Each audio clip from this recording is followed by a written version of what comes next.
Hello everybody, I am Jackie and you are listening to Jackie Teaches English. This podcast has been created for all of you out there learning English and is designed to help intermediate speakers become more fluent. Each week, you will improve your listening skills, learn new vocabulary, and learn more about the English-speaking world. Want to read along with the audio? Go to www.jackieteachesenglish.com where you will find a transcript of this episode. Without further ado, let's dive in.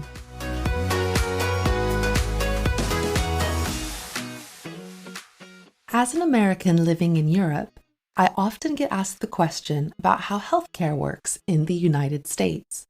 And I often respond with, it doesn't, or sometimes it does, but only if you are wealthy and have good health insurance.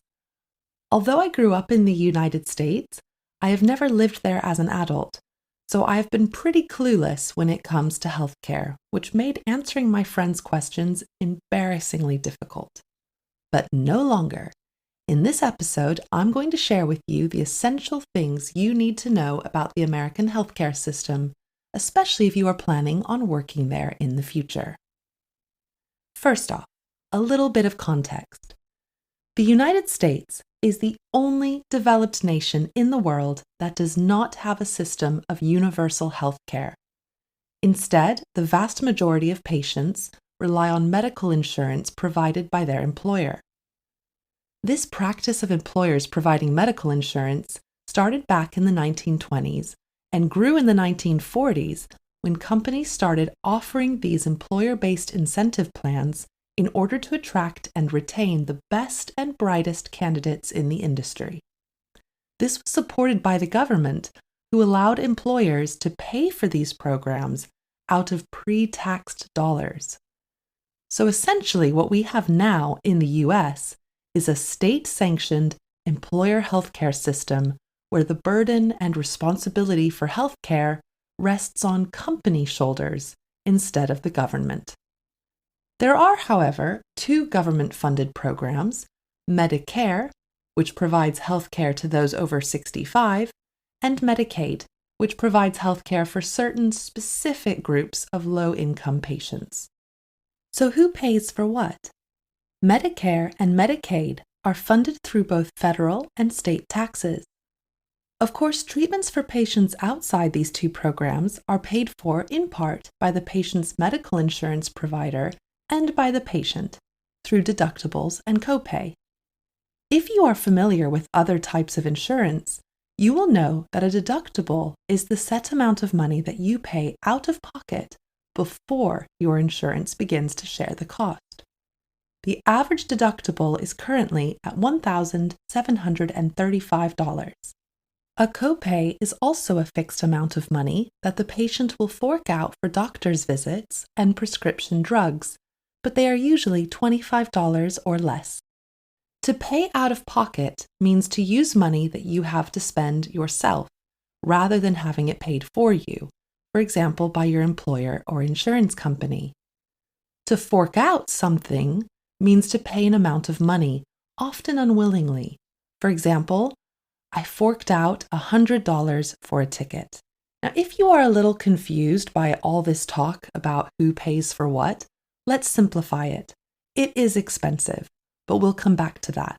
So first off, who can you go and see if you are in the United States? One thing I have complained about in the past about the healthcare in the UK is that I have to go and see my GP or my general practitioner first before I can be referred to see any kind of specialist. In the US, there isn't this requirement. In fact, patients choose their own doctors, pediatricians, gynecologists, allergists, podiatrists, ear, nose, and throat doctors. The list could go on. The only hitch is that the provider must be included in your medical insurance's network. Also, not all insurance providers are equal. Some will cover a wider range of services and treatments with a larger network of doctors, hospitals, and professionals. Americans have to always double-check that the procedure they are after is covered by their insurance. Otherwise, they are in for a nasty surprise. So let's talk about cost. Healthcare in the USA is notoriously expensive. This is in part due to the increase of for-profit hospitals and doctors wanting to financially protect themselves against malpractice lawsuits.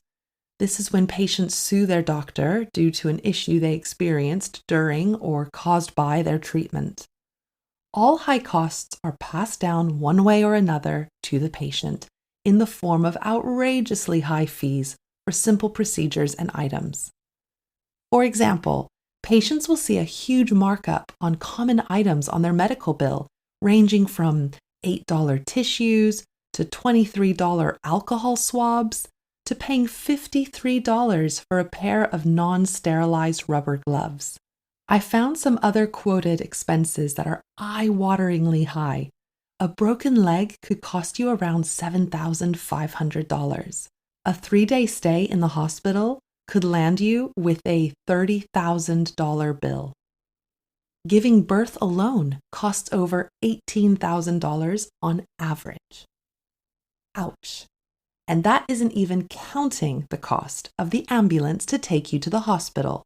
The average out-of-pocket cost for an ambulance ride was over $2,000 in 2023. In fact, one report stated that 25% of American adults with insurance had difficulty paying their medical bills. 62% of all bankruptcies are caused largely by high health costs. So in the US, it really is better to just not get sick. Well, sure, it's expensive, but that means high quality care, right? Wrong. Unfortunately, the USA repeatedly, year on year, falls short when it comes to worldwide healthcare rankings. The CEO World Magazine Healthcare Index of 2024 took into account infrastructure, quality of professionals, cost, quality of medicine available, and government readiness, and ranked the US as number 15 in the world. According to the Legatum Prosperity Index, the US ranked number 19 overall, but number 69 for its healthcare. So what are the main problems? You will be hard-pressed to find an American who doesn't think that the healthcare system needs to change. The main problem is that the quality and availability of healthcare simply doesn't match the amount of money spent on it.